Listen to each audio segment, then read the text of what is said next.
All right. Good morning. Good morning. We are here live this morning with our very first guest in this brand new group. I couldn't think of any better way to start off these efforts than to bring in the one and only the master, the person with whom I trust my own business marketing, the one and only Cris Rodriguez. Good morning. What an introduction. Good morning, Michael. Thank you for having me. Very excited to be here and talk about one of my favorite subjects. Absolutely. And it's something I dabble in, but I am certainly no expert. So that's why I usually defer to your expertise in this. And I have to be honest, our title here is a little disingenuous. I saw over the past probably 3 months dozens of people just bashing digital ads on Facebook, which is ironic to begin with. Um, Right? but just saying like ads don't work. I've been with every major agency and not a single one of them can get any results with my ads. So, as a coach, one of my first inclinations to say, well, if everybody's the a-hole, then you kind of got to look at yourself and figure out what are you doing wrong or not doing well, I guess is even a better way to put it. And sometimes we just don't know, our expectations are off. So I figured we could chat a little bit today about maybe why their ads aren't working and then some of the things that we can do to help each other out with this. So of course, we don't know these people and we're not digging into their accounts, but what are some of the top reasons that you could think of that maybe those ads aren't working? Yeah, I saw a specific post in a Facebook group. Somebody said, I've worked with this agency and this agency and this agency, and like listed all of the, major agencies in our industry, and said that they didn't get results. And my mind, very similar to you, goes to, well, is there anything that they could have been doing differently? And this particular person was actually a former client that I had hopped on a Zoom with to discuss, like, these are the things that you could be, doing better.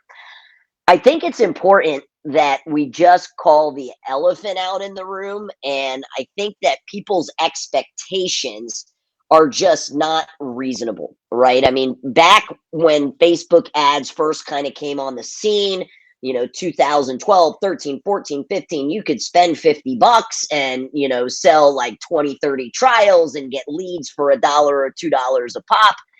And I really call that, like, the Facebook gold mining period. And And it it was didn't even have to be amazing. an ad back then. You could just like boost any post that said like join us and that would be it. Exactly. Yeah. I mean, boosting like could actually get you signups.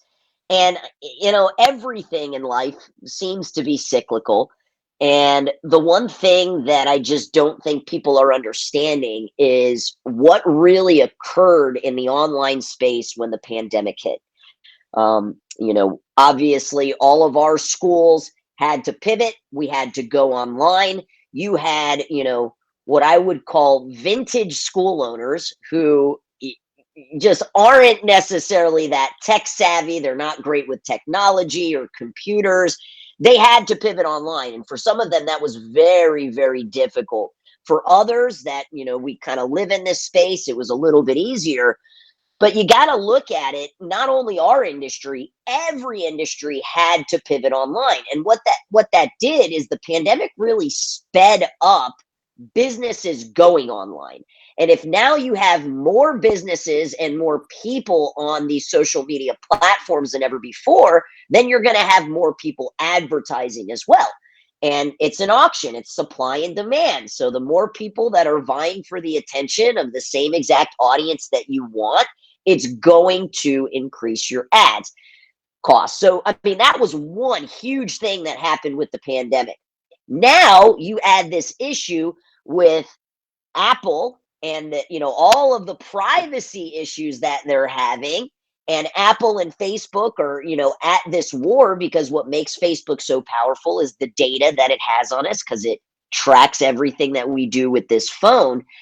And because of all these businesses getting online, and now the only really way they can advertise is online during the pandemic, And now you add this iOS 14 update, and the 15 update is something we can talk about as well, but that really hits email marketing. It's going to increase ad costs. And Facebook flat out said, they released an article a few months ago, that ad costs are up 47% since last year. So that So means you can't spend $100 and get the results anymore. You got to spend $147 to get the same results, in theory. correct. Yeah, 100%. And I think that is where some of the expectations of, oh, well, I was getting leads or appointments or new signups, in 2019 at this cost, and now I'm not getting it at that cost anymore. And those are the reasons why the pandemic put everybody online, put a lot more people advertising. And now you have this iOS 14 update where Facebook can't really leverage its pixel anymore. We can't really track people the same way. And you add those two things together and ad costs go up.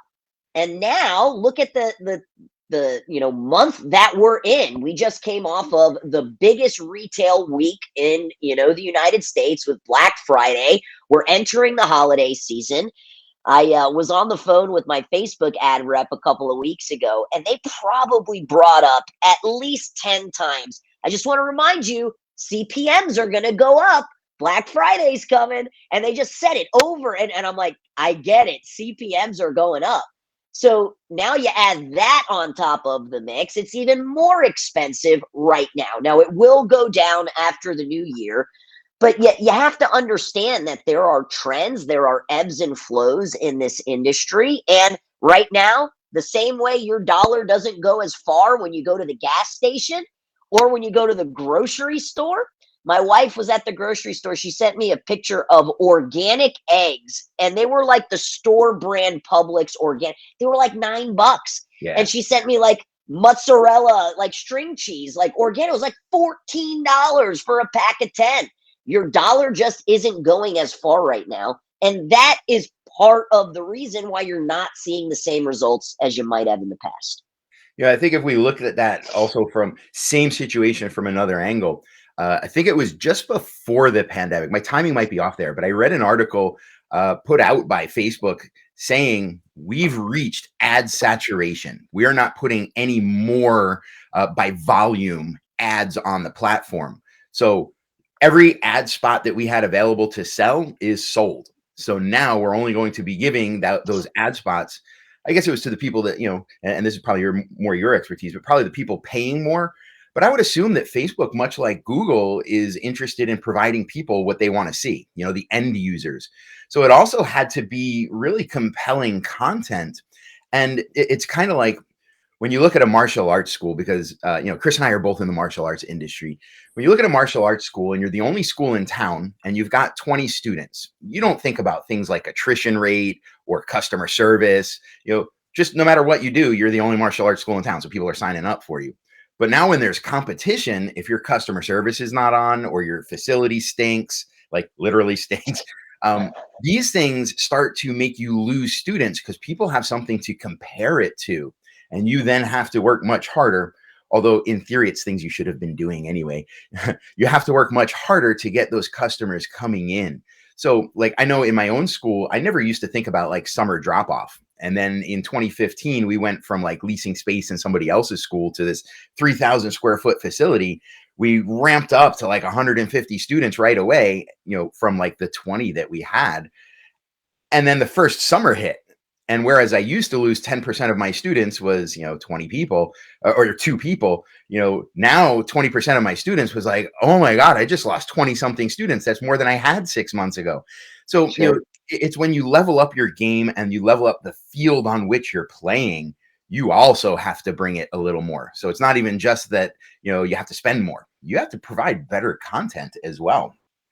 I'm really glad you brought that up because, one of the posts that I had saw, this particular former client that I had got on a call with, had gotten like, let's say 35 leads in that last month from, our services. And we utilize a CRM, so we can see whether or not they are following up. Now, we have automations that go out, automatic text messages and emails, but we can literally see if there's been any effort put on by the client in regards to following up. Not one of those leads had been personally followed up with. And I just think that people are looking for this magic bullet, this secret thing. Oh, just turn on the ads and let the automations do the work. And now we're going to have 150 brand new clients. And it just doesn't work that way, because you're not the only one that's advertising. And that prospect didn't only opt into your martial arts school, they opted into your competitors. And your competitor picked up the phone and texted them and called them and followed up with them.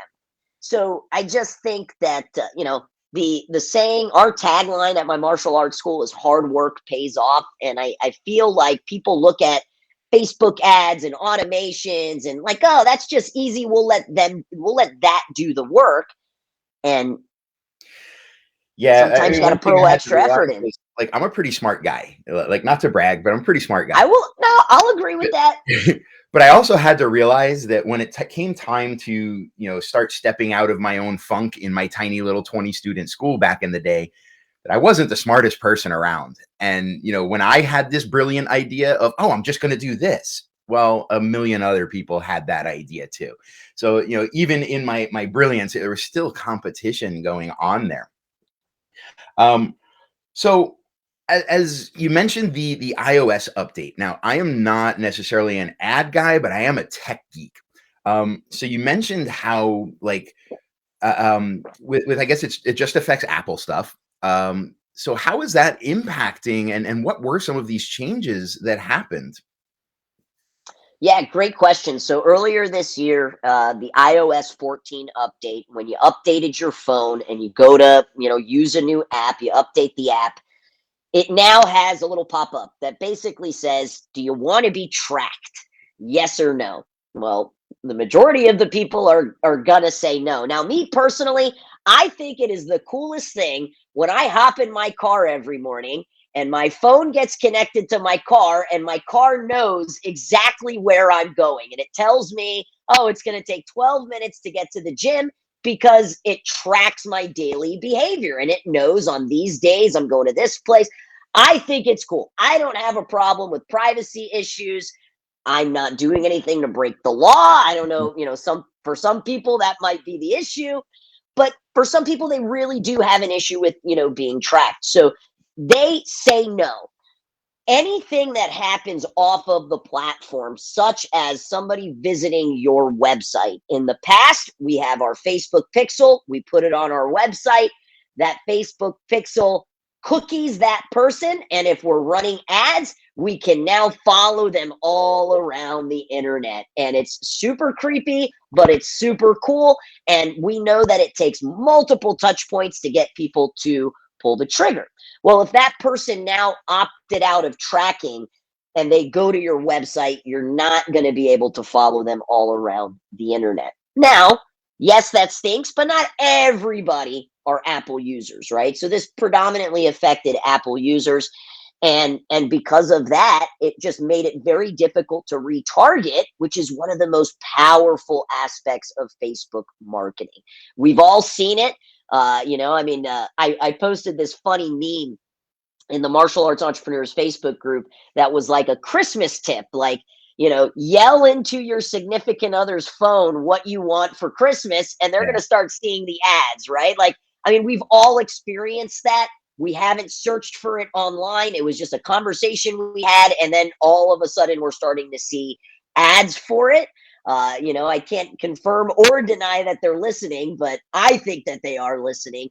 Uh, And the iOS 14 update just made it a lot harder to track people all around. Not impossible, but a lot harder. And it gave Facebook less data. And that's the thing that made Facebook, or makes Facebook, so powerful, is, they know what you ate, because they're buying, invoices and credit card receipts and your financial statements from credit card companies. So that's really what was affected the most with the iOS 14 update, was the ability to retarget, and also the ability to track. The ads manager, they made a lot of changes, a lot of updates. One of the types of campaigns, conversion campaigns, was one of the most popular campaigns that we run for clients.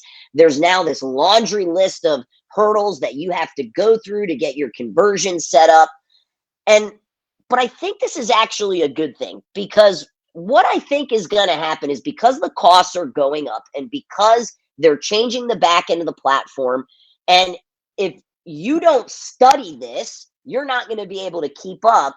It's ultimately just going to keep the professionals on the platform. It's going to drop a lot of the amateurs off of the platform from advertising, and people that aren't willing to pay a little extra right now. And I think that is ultimately going to drive costs down in the future. Absolutely. I'd agree with that. And, I know I've heard from both sides where some people are like, don't track me at all. And it's like, to me, I agree with you. Like, there is no privacy. I mentioned back at the Escape event that, Facebook has a patent that they could use the accelerometers in your phone as a microphone to hear what you're saying, even if you deny permissions to, your microphone. And yes, they are listening. Verizon, if you use Verizon and you use their messaging app also listens, and it conglomerates that data and probably sells it off to a third party. If you go into your phone, you'll find little 3-second snippets of audio from all times it was a very interesting search through my phone data. And yesterday, so I follow on TikTok one of the engineers that designs a lot of these tracking algorithms. And she was saying that now, because they can't track you on a pixel, what they've done is they've come up with a way to track you. And it's very Star Trek to me. Like, when they talk about, oh, we recognize the energy signature. There are so many data points that are collected about every instance that you have online, the type of computer, the version of Chrome that you're using, the camera or microphone, how fast you type, hundreds of different data points, to the point where they can almost, within a region, so like within New York, I'm probably about the only person that has the exact configuration of browser version, iOS on my Mac, the MacBook Pro with the 13 or 15-inch screen, whatever it is. I'm the only person statistically that has that. So now they don't need me to tell them who I am. As soon as I hit a website, they may not know my name, but they know that I'm user, 1792 or whatever, and they can track that now across the internet. So it's getting really interesting how they're getting around these different privacy things. So from a clinical perspective, it's fascinating, and I love how it enriches my web experience, because that's what it's about, right? They want to know about me so that they can show me things I want to see, so I stay on their platform longer. But it is also a little creepy, and you got to hope that it's in ethical hands. So there's a lot of Sure. happen there. I mean, from a marketer's perspective, we need data. We want to make data-driven decisions. So that's why, me personally, I don't really care about being tracked or whatever. I think it's cool when I see an ad that is something in line with, what I enjoy and what I want to see. But I know for a lot of other people that, is very concerning. But here's the thing. I'm going to put my bet on Facebook. Facebook makes its money from ads. They will always figure out in the end how to get whatever it is that they need, so that us as marketers can be successful, because that's how they make their money. So, I don't think they're out and down for the count with everything that's happening with, the iOS 14 and 15 update. Facebook will figure it out. And I think we're just seeing a lot of this because the world today moves so fast that, they came out with an update and the next day stuff hit the fan. But I mean, if you look historically, companies have faced these types of regulatory lockdowns and customer perception shifts, and they faced them before. It just tended to be over the course of years. Nowadays, it happens within a couple of days. So I have trust as well that they're going to figure it out. It's not going anywhere. People now, I've had my life on Facebook for something like 17 years. I mean, however long Facebook's been around, I was one of the first, non-school type of people on there. So like, I'm not leaving Facebook, because that also means I got to leave however many years of pictures of my life and pictures of my daughter growing up and conversations with friends. And they're really good at building that, that third place. You're at work, you're at home, and I'm on Facebook. Yeah. So I mean, it's literally an online community. yes, absolutely. It's an extension of our lives. So I know, like, you are the ads guru, but I look at ads, and tell me if I'm wrong. I look at ads almost as the result, whereas people look at ads for results, I view ads as the result. I don't earn the right to show somebody an ad and further to have them take advantage of it until I've built every other aspect of a relationship to the point that I can. And then the ad should be the thing that after I've done all that, I go, by the way, if you'd like more, it's like the Frank Kern method. Here's what I got, here's what it does, and here's what I want you to do next. I love that method. So to me, that's what an ad is. And I think that's part of the reason that a lot of people just put out an ad and expect it to work, but haven't done all those other things. So if I'm on track there, what other things are there that would support my existing ad? So let's say I couldn't change my ad. What are other things that I could do to make sure that that ad is more effective? Yeah, I mean, I feel like the best kind of analogy, always goes back to dating. And because at the end of the day, what we do in business is building relationships. I saw somebody asking about a retention question in the Century Martial Arts group, and everybody was like, are you forming relationships with your students? Relationships and progression, like those are the two things that you need in order to retain your clients. You've got to put in the work when you're dating, right? It's like you don't just go in for the kiss. You go out to coffee, you hold the door, you buy them flowers. There's a warm up period there that business owners want to skip. Why? Because you want the client. You want the client immediately. And this something I'm very passionate about. I know you are, is that customer journey. Everybody wants to go straight to the purchase. They say, "Oh, here's my ad, buy my stuff." And they know absolutely nothing about you. And because Facebook is so jam-packed right now, you have got to figure out how you can stand out in that news feed. And for me, and the success that we've seen, especially for our clients, are the ones that are willing to put in the work to warm up that relationship. And we are living in an era of creators, right? We need to be creators, and when you create, you educate, and that education helps to bridge that gap in the relationship. And it's the whole Gary Vee concept of jab, jab, jab, right hook. You give, and then you receive. It's interesting. One of the most difficult aspects that we have. So we run ads for like 230 martial arts schools all over the United States, some in, Canada, the UK, Australia. It is like pulling teeth to get assets from our clients, whether it's images, whether it's a talking head video that we just ask you to film on your smart device. We give you the script, we tell you what to wear, we tell you where to stand in your school, and they're not even willing to do that. You're not willing to take 10 minutes to shoot a video when we know, because the data shows us, that it's going to perform better than some stock video or some stock image.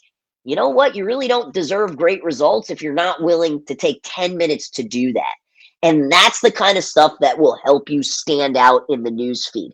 You were saying that the last 17 of your years of your life is on Facebook. And, the first thing I do when I hop on Facebook is look at my Facebook memories, right? And some of the stuff, it's like, Chris, I can't believe you put that online when you were, 22 years old. What were you thinking? And then other stuff is like, oh man, what a great memory. Well, one of the memories that recently popped up was last year. I did this commercial video where I dressed up like the Grinch, and I was pretending to go to different schools and steal all of their stuff, hand sanitizer, Targets. I made a complete mess, and it was an ad for a virtual workshop we were doing, right? We sold hundreds of seats to that, right? It's something that stands out in the news feed, because who else is dressing up in a Grinch costume? And I'm not saying that's what you have to do, but how are you going to stand out? And if you're not willing to create content on a platform that thrives on content, you're not going to be successful.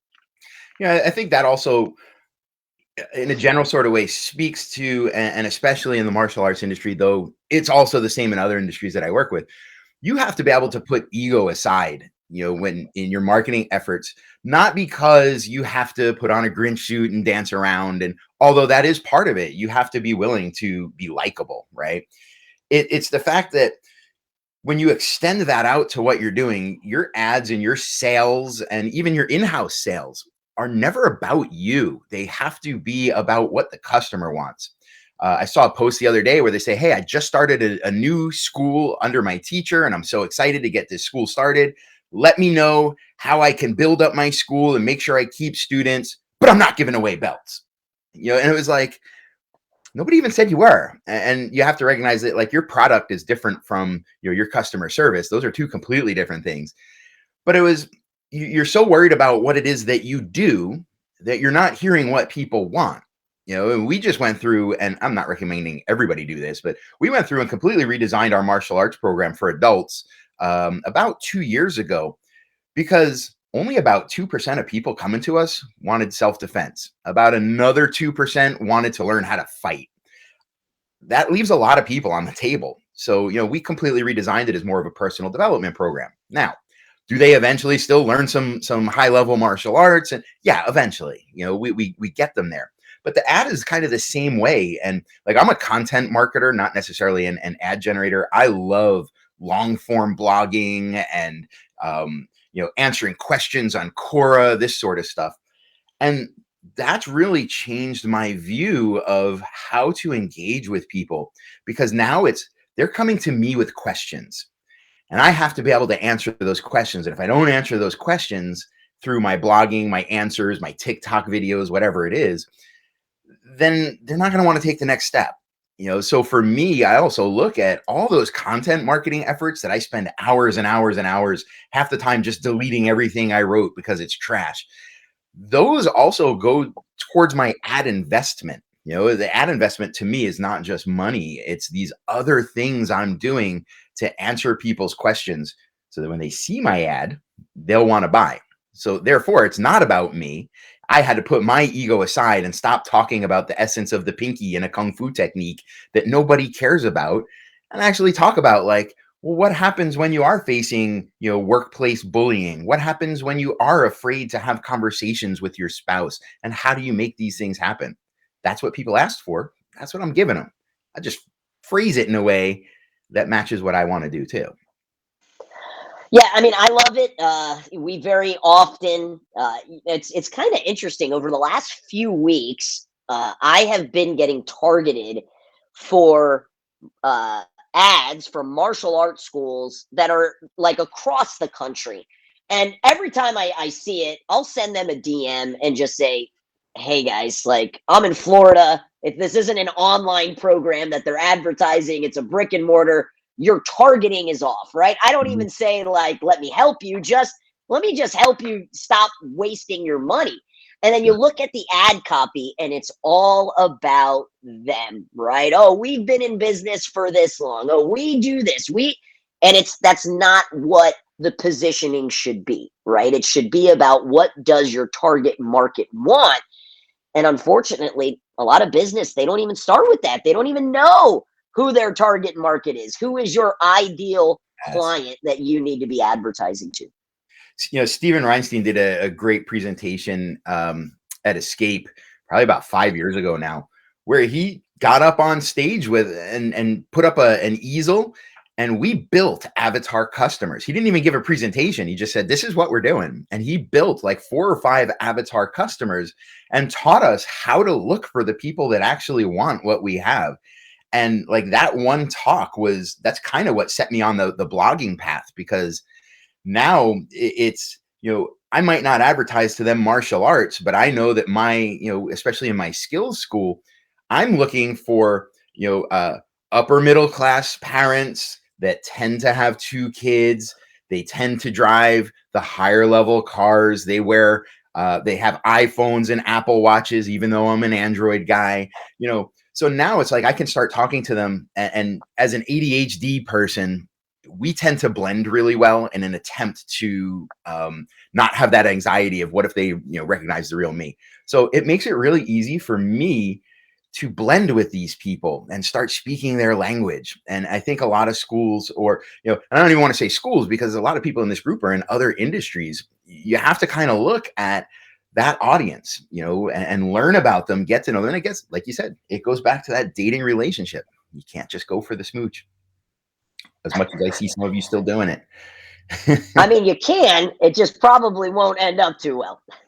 Yeah, and in fact, it'll have like it almost has that negative effect, right? So if you carry the analogy, if you go right in for the ad to somebody that maybe would have bought from you, but you just hit them with an ad, now maybe they'll never buy from you because they don't like that slimy feel. I'm like that. If you come at me and you give me any of those MLM taglines, like you just send me the message that says, "Hi, haven't spoken to you in a while." I'm not even responding because that sort of thing turns me off. We don't have a relationship. Why are you immediately going to sell me? And that's why I hate LinkedIn, because that's what LinkedIn feels like to me. I know Gary It Vee says does. it's like, oh, LinkedIn's the biggest thing, but every day I get like 20. Wow, I see that you're in an industry. I too am in an industry. It's so cheesy. That's funny. All right, so I'm just checking my notes here. So we talked about video, and guys, I learned this interesting statistic that something like 51% of all mobile traffic is video streaming. Of that, 50% is Facebook. So Facebook essentially has 25% of the video of the internet traffic on its video streaming. TikTok, interestingly, has 7% for a company that's only been around for 5 years and growing. So, Cris, do you do any work on TikTok at all? It's funny. The first time I downloaded the app, I was sitting in the parking lot of my office. I pulled in and parked. I'm like, let me just see what all this hype is about. I opened the app, and literally 2 hours went by. And it felt like 2 minutes. I got sucked into that vortex, and it really upset me that I wasted that much time. So I was like, screw this app. I deleted it from my phone. And my team, very consistently here, they're like, we've got to get on TikTok. We've got to get on TikTok. So earlier this year, we started putting out content. But because we didn't have a very large following, what we would do is we would take that TikTok content and put it on Instagram. And then we saw a lot of traction with those videos going on Instagram. I'm currently taking a TikTok masterclass for ads. I think that you see it on a daily basis, these people that go viral with, these videos. But for me, and from a marketing standpoint, the question is, well, are they monetizing it, right? It's one thing to go viral, but are you able to monetize that? And my ad account manager team, they're like, please promise me you're never going to make us dance. We don't want to dance, please. And I think that people think that all TikTok is about dancing because you see a lot of those, viral videos with dancing. But I saw an ad on Facebook from a local chiropractor. They filmed a TikTok video and they used it as a Facebook ad. They had thousands of comments, shares, thousands of like a local chiropractor, right? And you were talking earlier about sometimes you got to let your ego go. If you see a trend, why not give it a shot? And I Sure. think the important aspect is you still have to have your foundational marketing in place. Don't stop doing the basics that we know work, organic social media and, being on the main platforms that you've already developed audiences, doing your email and SMS marketing, right? Doing those things that we know work. But I truly believe you should absolutely spend time on these new up and coming platforms to see, hey, my audience is on there. They are spending time on there. Can I crack the code? So that's the main thing we've been utilizing TikTok is using the app to, put the filters and the text overlays and all of that. And then taking it and putting it on Instagram where we have a little bit of a larger following. That's really the only experience that I personally have had. Yeah, I haven't used any TikTok ads yet, but I can say that I've spent probably $15,000 on TikTok. So over the pandemic, had nothing better to do but pick up my phone and get my thumb really strong, right? Flipping through it. But I came across some people and built relationships. So my SEO coach, I took, hundreds of dollars of courses from him and built a relationship with him. My publicity coach that I'm working on, that's a $10,000 course. It's like I'm going through all these things and I spent that money not on TikTok, but because of TikTok. And I look at it as a great platform, especially for the way my mind works, because it seems as if the algorithm works the opposite of Facebook. Whereas Facebook tends to show you the same 25 to 50 people every day because you clicked on it once, and Amazon tends to show you toilet seats for the rest of your life because you bought one toilet seat. TikTok seems to be like it figures out what your interest is and then shows you to people that don't know you, which to me seems really powerful, that it crafts that new audience for us.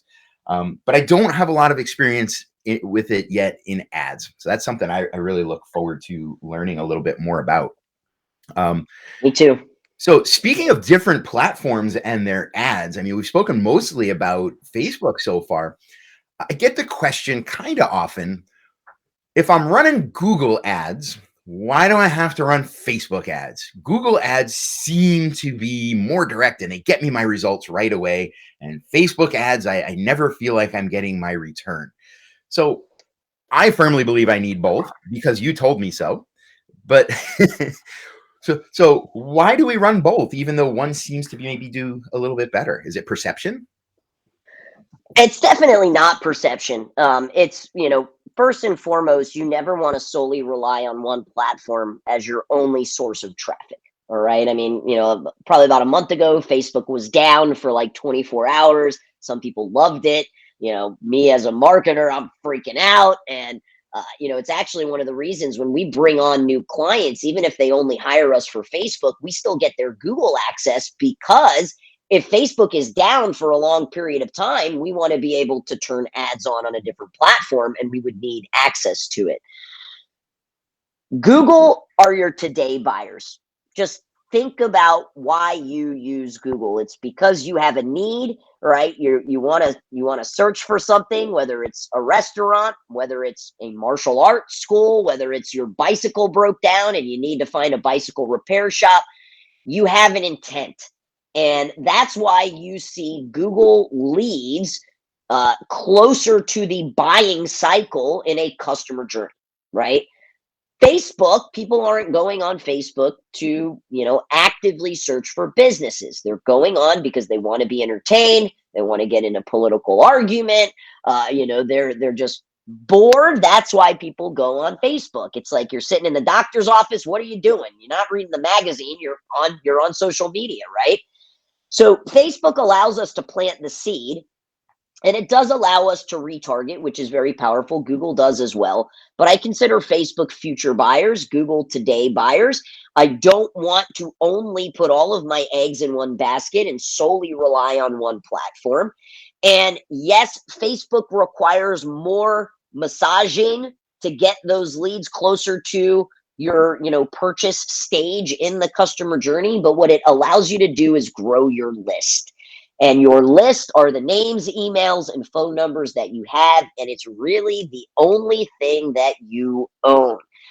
For our martial arts school, we have about 12,000 people in the Tampa Bay area that have willingly given us their name, email, and phone number, right? We didn't run Black Friday ads this year for my martial arts school, just because typically you have to have a really low barrier offer and you're kind of giving away trials, and you have a tendency to attract the wrong type of people when you really discount your stuff. And that's what people are expecting for Black Friday. They're expecting a big discount. But what we did do is we blasted out emails and text messages to our list, and we sold a ton of trials just from that fact that we've spent this time gaining contacts. So those are the two platforms I absolutely believe, every at least martial arts school, but the majority of industries need to be on. But you just have to understand that there is a customer journey, there is a buying cycle to it, and the list is the only thing that you own. And the larger that list, the better. Yeah, I also, with that list, it's not even just, hey, email these people. You can upload that list to Facebook. And I think the thing that's cool about Facebook is Facebook learns about you and then, finds things that you want to see. So if I upload a list of 12,000 people, it's going to learn a little bit about who likes my school and find other people that might like it and show my stuff to them. I look at Google as it almost works the opposite, where it looks at my search as me as the individual, and then finds all these other semantic keywords and relevant keywords that also might fit. So it's almost like I'm working two ends of an hourglass funnel. They work. They're very different platforms, and I think that's, just as a side note, that's one thing that a lot of people also struggle with is, they'll take one image or one post and just replicate it on all the different platforms, not recognizing that every platform has a method, a technical method. It has a culture. It has certain things that it's looking for. Like, I hate seeing on Facebook somebody that has 20 hashtags listed. Facebook is not really hashtag. I mean, they work. No, It's it's not not. really hashtag driven. That's more like, a Twitter, Instagram, Snapchat kind of thing. So you got to recognize that every platform is unique. It has its specific uses, things that it's good at, things that it's not good at. And you want to be able to use all of them for their strengths. And to me, that's why I'm on Google and Instagram and Facebook and Snapchat and Google My Business and TikTok. And I don't spend all of my time and effort on all of them because you'll go crazy. I have two or three that are really my focus, but you can't expect the same exact types of results from the different platforms because it's like the difference between going to McDonald's or going to the fancy French restaurant.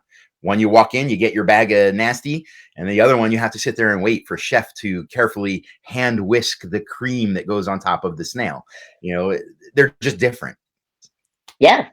And a very common term we've heard, is omnipresent. You want to have presence on these multiple platforms, but I think it's I'll use the example. We get, calls because we're an MMA school, and they're like, "Oh, do you have, just MMA classes? I just want to, do the UFC stuff." And they don't really understand that, well, in order to be able to do MMA, you need to know how to strike, you need to know how to wrestle, you need to know how to do jujitsu, right? It's not like, oh, all of a sudden you can just do MMA. You have to have those different components that you put together that make up MMA. And it's same thing kind of with these platforms. You want to have presence on a good amount of them. You don't need to be on every single one of them, but you need to know, okay, these are like the 2 to 3 I'm going to put the majority of my time and effort in because I know my audience is spending time there. And then in my spare time, I'm going to mess around with these newer platforms.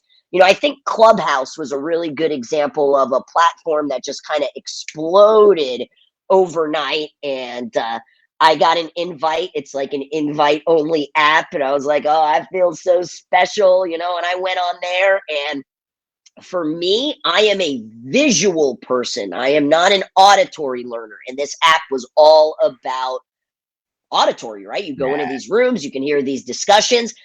It wasn't for me, but I gave it a shot, right? I want to make sure that I'm checking out and dipping into the trends and yeah, what's hot right now, but that doesn't mean you have to go all in on them.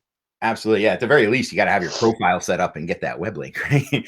And I was on Clubhouse as well. As soon as it came out for Android, I was on there, but it was like, I think it's because of my ADHD.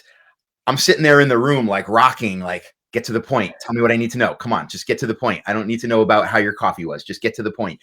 And there's no way to speed it up. I can't scroll through to the end. I can't hit like 2x like I can with my audiobooks. So it just Yeah. didn't fit me. But yeah, I was there. Um, so I know we are coming up on the limit of our time together this morning. So I do want to ask you about the future of marketing and some steps that we should all be taking. But before that, I do want to have a shameless plug that Cris is going to be a featured speaker at the Synchronicity Summit. I am so excited to bring her up to New York. I know it's everybody's favorite state to travel to, especially before summertime. In February? Yeah. Yeah, May. So Oh, May. I'm sorry. It's I mean, if May. you want to come in February and hang out, that's cool too. um, yeah, but she's going to be coming up here and taking the stage. It is a private, intimate event. We are only allowing 60 people because I want to have the opportunity, just like this, to be able to get together and actually chat. Because no matter how awesome it is on stage, and I know Cris brings it, she's always, spotlight featured. Everybody loves her. Talking to her is a whole different level. And this is where we want to go with the summit. So that plug aside, what can you tell us about your thoughts of where are we going with marketing? And what are some things that we should either be preparing for or taking immediate action on so we can be the early adopters? Yeah, it's funny you're asking this question. I put out a piece of content every day, Monday through Friday. I was, greatly inspired by, one of your mentors, Melody Johnson. She's put out a piece of content, email, post She's a for machine. years. Yeah, Yeah. she is, right? So I was very much inspired by that. And I started doing that in the first quarter of this year. And, it's kind of interesting. People are all like, what's the ROI on you posting every day? And I feel like that question is very similar of like, what's the ROI of being a part of the Chamber of Commerce, right? It's like you can't really put a dollar sign on it, but what I can tell you is being a part of the Chamber of Commerce, I've made hundreds of new relationships with other business owners. And when they have conversations with all of their friends and the topic of martial arts comes up, you better believe that they're going to say, oh, somebody in the chamber actually owns a martial arts school. It's right around the corner from here. Go Mhm. check it out. Right. And these are I people of feel like authority too in the community. exactly. Right. So I feel like it's really hard to put like that ROI on, your, let's say, organic content that you're putting out, or as the example, being a part of the Chamber of Commerce. The post that I put out today, I led with a rap lyric from Jay-Z where he says, I'm not a businessman, I'm a business man. And I truly believe that we are in the era of creators. We're going to continue to be in the era of creators.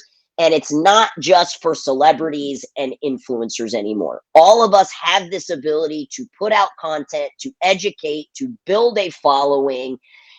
And what I have noticed is putting that kind of front and center and putting out content, whether it's related to marketing or personal development or productivity, what my audience wants. When it is time for me to push an offer, I have no problem selling out of whatever it is that I'm pushing.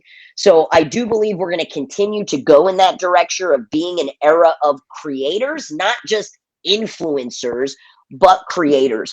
I also believe that short videos are going to continue to uh, just be at the forefront, front and center. You saw the popularity of Reels. YouTube now has Shorts, right?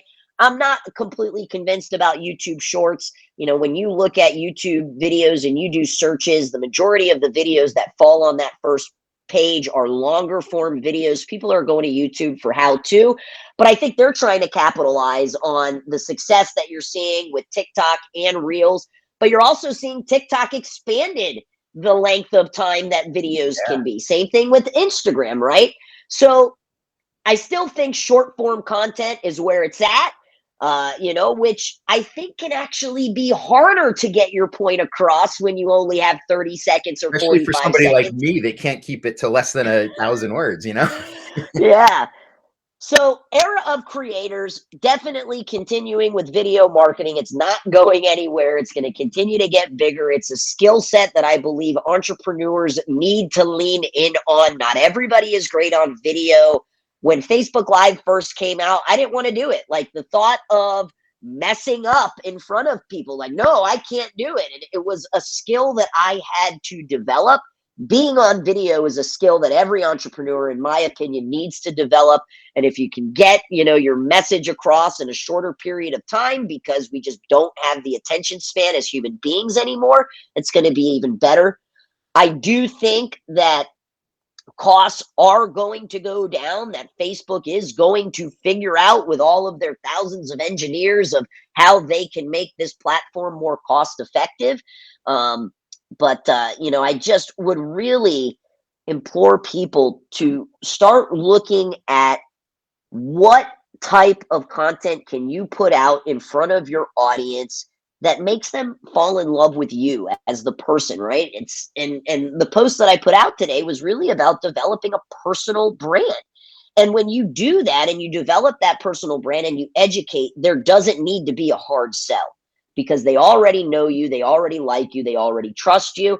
And if you can get that across in video, even better. Yeah, and I got to say, you do this really well. Melody does this really well. I try. Is you come with a very giving presence in all of your content as well. Where like Melody has, especially during the pandemic, she gave away the whole platform, and that came back so that as things started to loosen up in the midst of the pandemic, we had some of our best sales months ever when everybody else was struggling. I learned more from you from free workshops and posts in your the martial arts entrepreneurs group, and I learned so much before I ever even became a client, that when I hit the point where it was okay, I need somebody to do this, there was no question. It wasn't even, well, let's go research marketing companies. It was at the point where I was frothing at the mouth, like, I need one more student so I can afford Cris. I need one more student. And this is what we have to cultivate. And I think that's where you mentioned video and being a content creator. This is where it's so important, and why, I love TikTok. And what I'm seeing is a lot of creators are using TikTok to give away that free stuff. This is how you do it. Everything that I do, and Gary Vee says it, everything I do, I give away for free, because only 2% of people are going to take advantage. Everybody else is going to come ask me, can I do it for them? So, when you're doing these things and creating your content, my tip is also be very mindful about what your result is. What's the goal? So it might be just giving, and that's completely appropriate. It might be, and I see a lot of people doing, hey, if you want more information on this, go check out my Instagram where I have a bunch of posts, or driving them to YouTube. And Clubhouse was actually good for this, because Clubhouse didn't have the ability to chat back and forth. So what they would do is, you and I would be chatting, and they say, if you have a question, go to our Instagram and message us, or go to our Facebook page and message us.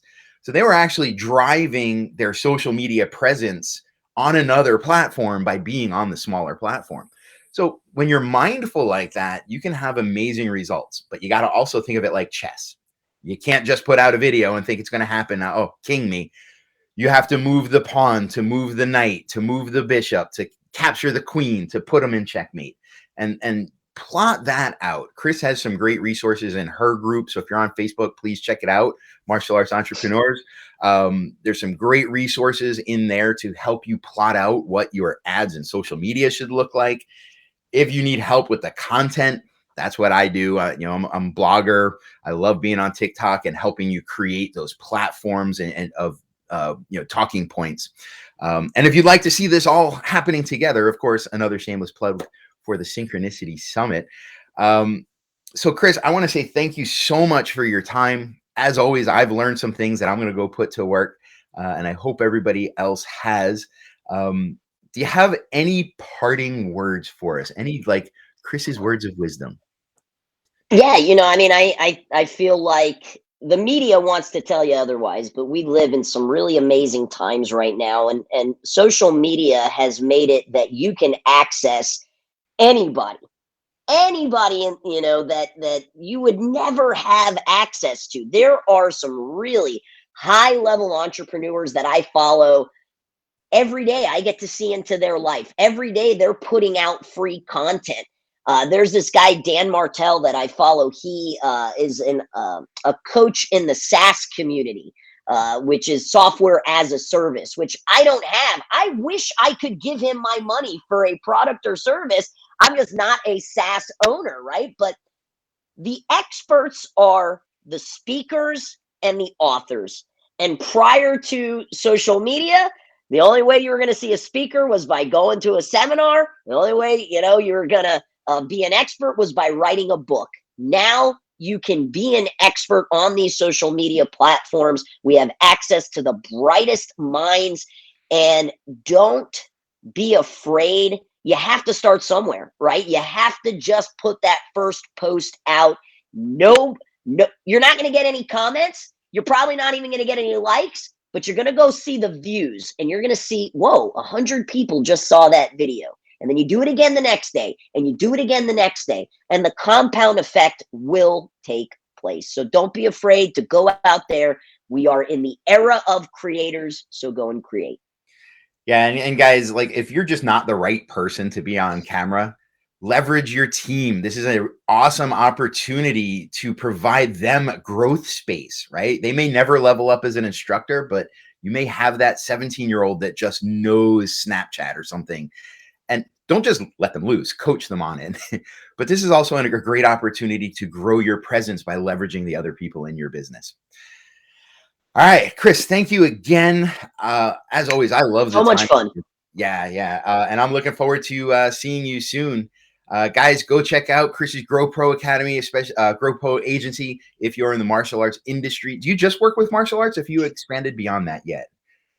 Not yet. No, we're, I mean, there's, what, like 15,000 schools. We have 230. So, Okay. and I think that it's something I'm very proud of as an entrepreneur, of not having shiny object syndrome. It's been very difficult. I get asked on a daily basis from chiropractors and gym owners and restaurant, will you run my ads? And I've just had blinders on. I haven't gotten this to where I want to get it yet. In the future, we will, but not yet. Man, yet is such a powerful word. I love it. It is. All right. Well, I wish you continued Thanks so success. much, Michael. Have a great one. You too.